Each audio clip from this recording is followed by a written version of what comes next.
Guys, నేను మీ అభిషేక్. ఇప్పుడు నేను పాలని ఎలా అన్నాన్ని ఎలా తోడబెట్టాలో అనేది చూపిస్తాను.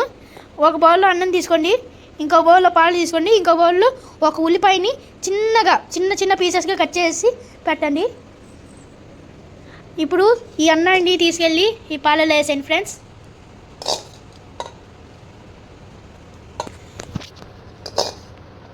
ఇదిగోండి, ఇలా గంటతో వేస్తే మీకు బాగుంటుంది. ఇలా వేసాం కదా గాయ్స్. ఇప్పుడు దాన్ని నీట్గా మొత్తం పాలల్లో కలిసిపోయేలాగా మనం చేసుకోవాలి. ఇప్పుడు ఆ తర్వాత ఉల్లిపాయలు వేయాలి. ఉల్లిపాయలు వేసి ఒక 2 సార్లు తిప్పాలి. అదిగోండి గాయ్స్, అలా తిప్పాలి మొత్తం ఉల్లిపాయలన్నీ పాల పైన ఉండేలాగా.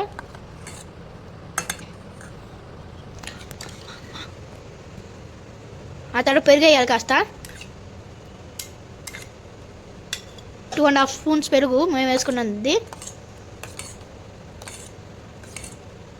అదిగోండి గాయ్స్, చాలా బాగా తిప్పాలి. ఆ తర్వాత కొద్దిసేపటికి మనకి ఒక 2-3 గంటలకి మనకి పెరుగు వచ్చింది గాయ్స్. ఆఫ్టర్ 4 అవర్స్ ఇప్పుడు మన ఈ గిన్నెని తీసి ఎలా ఉండిద్దో చూద్దాం. ఇదిగోండి, ఇలా ఇద్ది అన్నం పెరుగన్నంలాగా మారిద్ది. దీనిని ఇప్పుడు ప్లేట్లోకి సర్వ్ చేసుకోవడమే.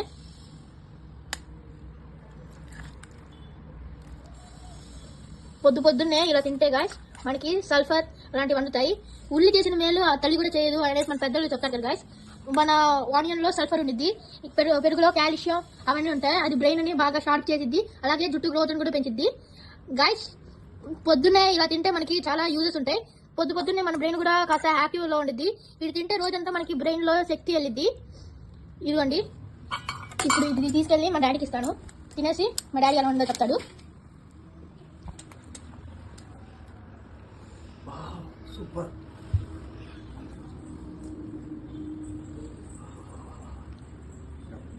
పూర్వకాలంలో యజ్ఞ దీన్ని తినేవాళ్ళు, అందుకని మనుషులు బలంగా ఉండేవాళ్ళు. ఇప్పుడు ఇది చాక